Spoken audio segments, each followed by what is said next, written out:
What's up my people, my name is Spicy and today we are reading Salon moves does not advise clients of new phone number. Psychotic and or drunk Karen gets violent because I don't work here lady. Rainy day tale for I don't work here lady. How am I doing? Funny, no drama.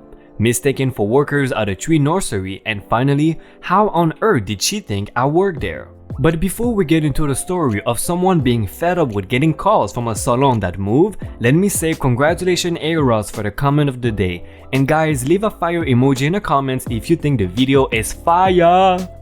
Salon moves and does not advise clients of new phone number. Years ago, mid-1990s, I moved back to Ottawa after living in Nova Scotia for a couple of years. When I moved back, I got a phone number that used to be for a hair salon that had moved and got a new number as a result. Back then, a move far enough required a new number and you could not port them. For some time, I'd get calls to book appointments at the salon. I would say that they moved and no, I didn't know their new number. After a while, it was getting silly. They moved, did not inform the clientele of the new phone number. I'd get rude people asking what the new number was. 6 months in, I'd had enough. So, I started taking bookings, with who I said was a new stylist, Ramondo. In a week, I made about 10 appointments all at the same time on a Saturday. The following Tuesday, the calls ended. It seemed that they decided to let the clients know that with their move came a new phone number. I do wish I had seen the result of these women all showing up at the same time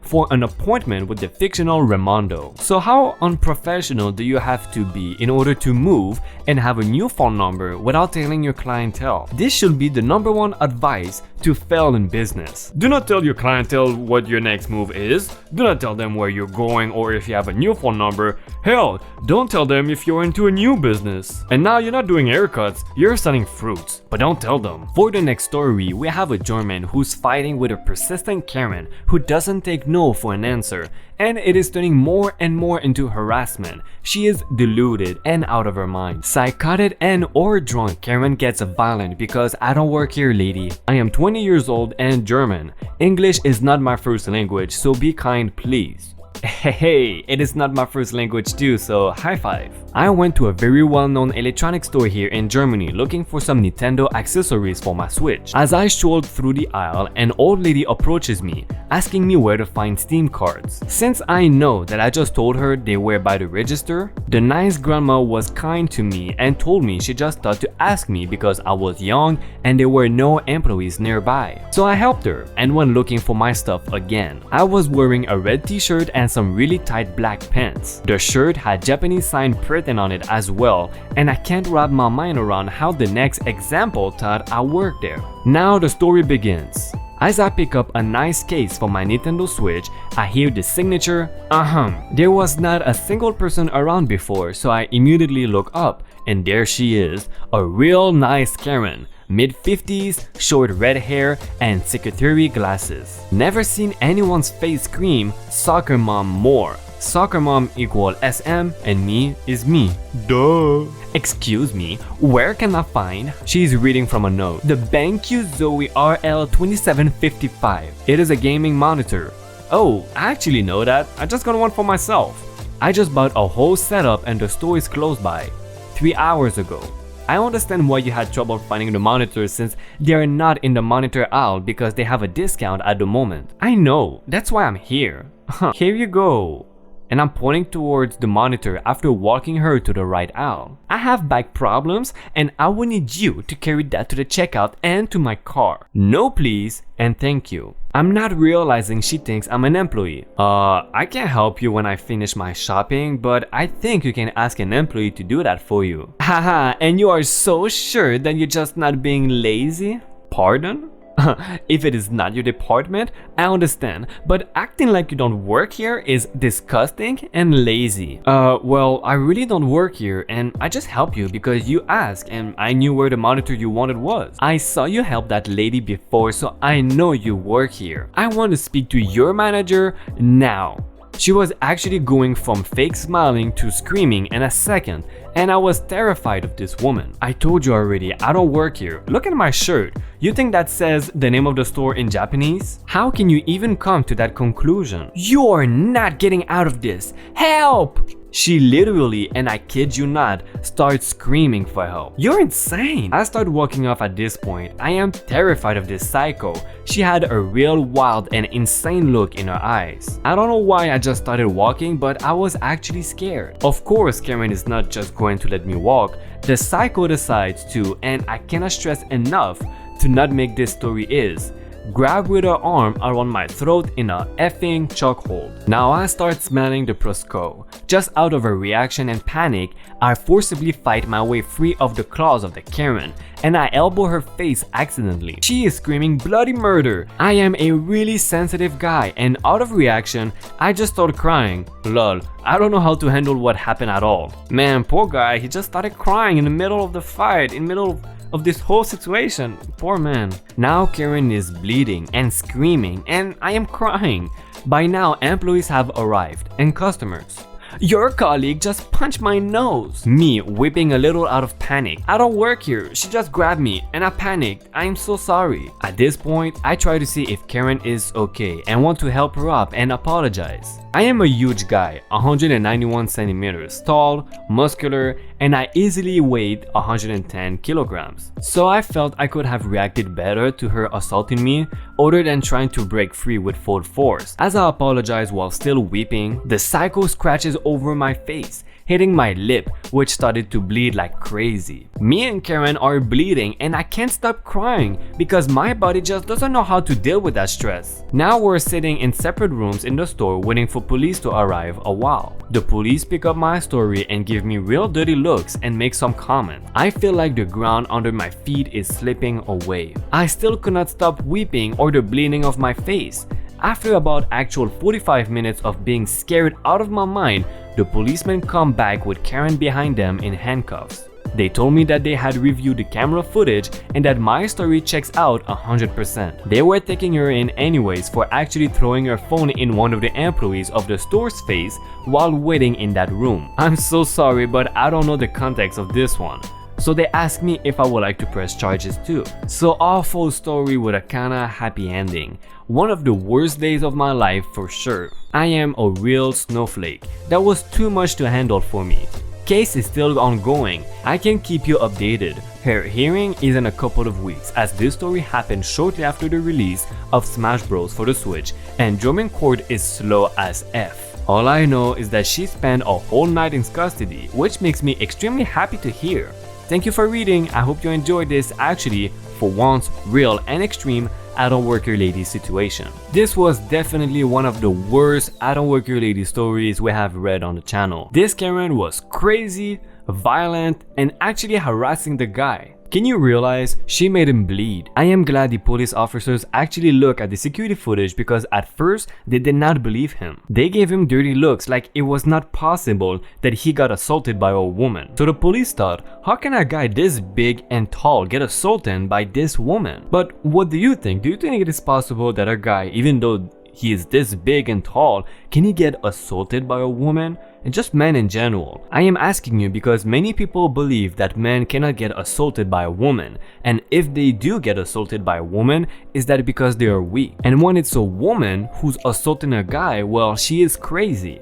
And that is not also always the case. So when a woman is acting out of line, she's crazy. And when a man gets assaulted, he's weak. Let me know in the comments if you agree with that statement and what you think of this whole situation. I'm waiting to hear your comments and I will reply to you. If you have not done it already, please leave a like on this video if you're enjoying the video and subscribe to the channel for more retail stories, including IDontWorkHereLady stories. If you want to show me some support and helping me grow on this channel, your likes and comments are what is helping me. So if you can go strong on this, you can also drop a fire emoji in the comments because the video is fire. For the next story, we have a story of a woman who thinks that something is hers when it is obviously not. A rainy day tale for IDontWorkHereLady. This is a rather tame IDontWorkHereLady, but it happened to me and I thought it ended well. for me. I entered the store where the uniforms are blue vests with yellow asterisks. This is Walmart, you know, you don't have to censor it. I was wearing a blue and white striped shirt and blue denims, nothing like the uniforms. Since rain was drenching the carts, they were all wet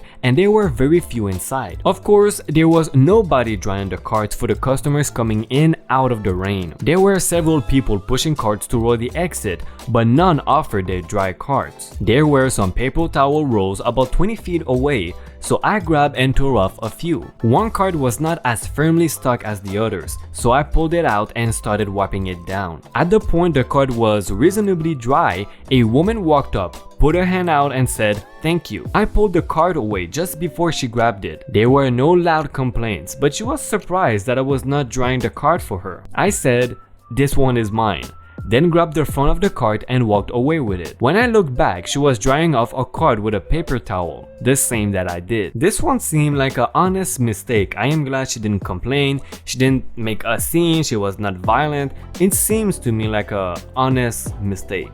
Now we have a little cute story for the next one.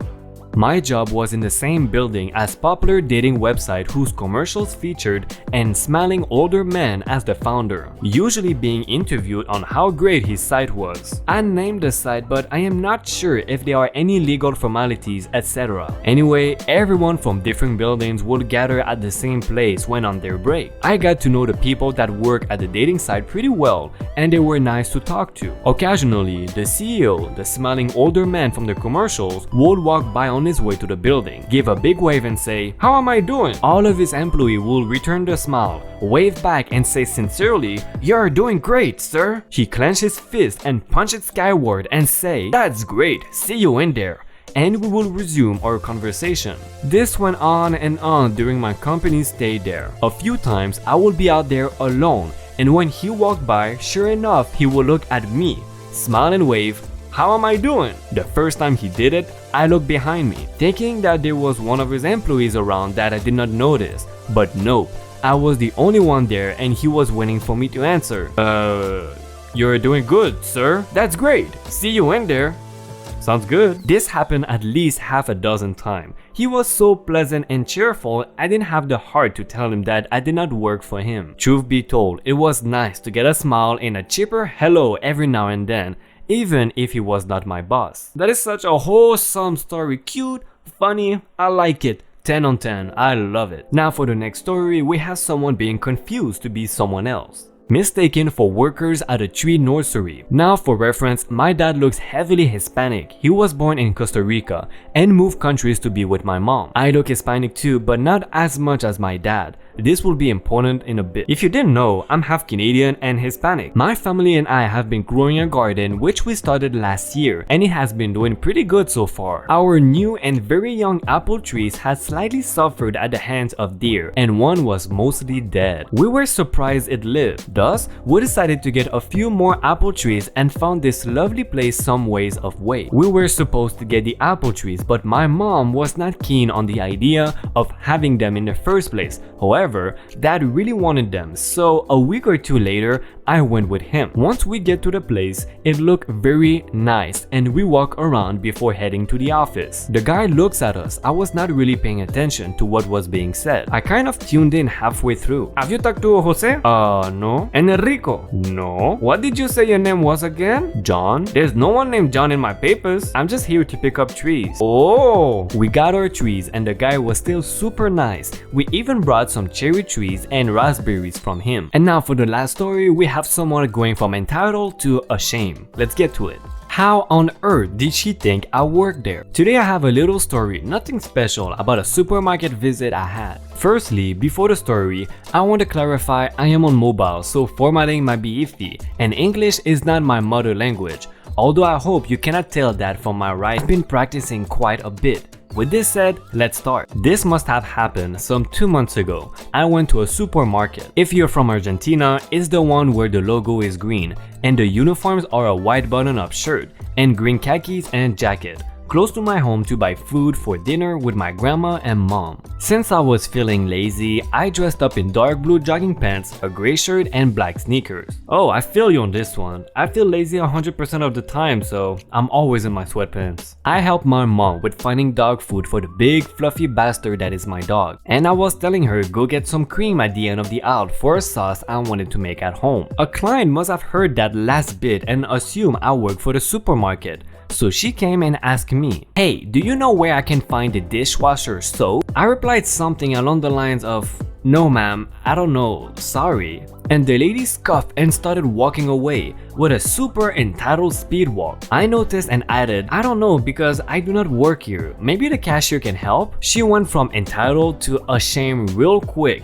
Nothing came from this story. I just remembered it when I came across this lady on the bus ride to university. Failed a tobacco sting. This literally just happened. I work at a head shop that sells vape supplies and cigarettes as well as pipes. We get a regular sting to make sure we're not selling to minors, and usually that just entails some young looking person coming in asking for a pack of cigarettes, then handing me a pass slip when I ask for ID. Just now, a young lady walks in and asks for Juul pods, a vape refill system. I told her we were out at the moment and the only Juul products we have are starter kits, device and 16 flavor pods, which are $50. She says she doesn't have enough money and leaves.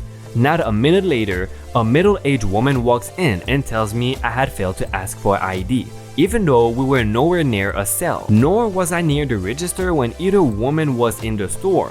And all of the other things have been passed when I ask for ID at the register. So I guess my lesson is to aggressively ask for ID the moment someone walks into the store. Edit. Since I'm being asked this a lot, she gave me a notice with the Montana Department of Public Health and Human Services logo on it. That states I will receive a $25 fine my next offense. Also, I just called the number on the notice to make sure my store doesn't get anything bad and found out that she's from some civilian organization called the Reward and Reminder Program. So it seems to me like they get something for stinging someone, since we have never gotten anything for the hundreds we have passed. Hey, did you like this IDontWorkHereLady video? If you did, check out my playlist right here. I bet you will love it. These videos take me a lot of effort and time to make, so if you can show me some support by liking the video and subscribing, this will mean the world to me. Also hit the bell button to know when we post a new video and join the notification gang. Thank you again for watching episode 72 of IDontWorkHereLady. See ya!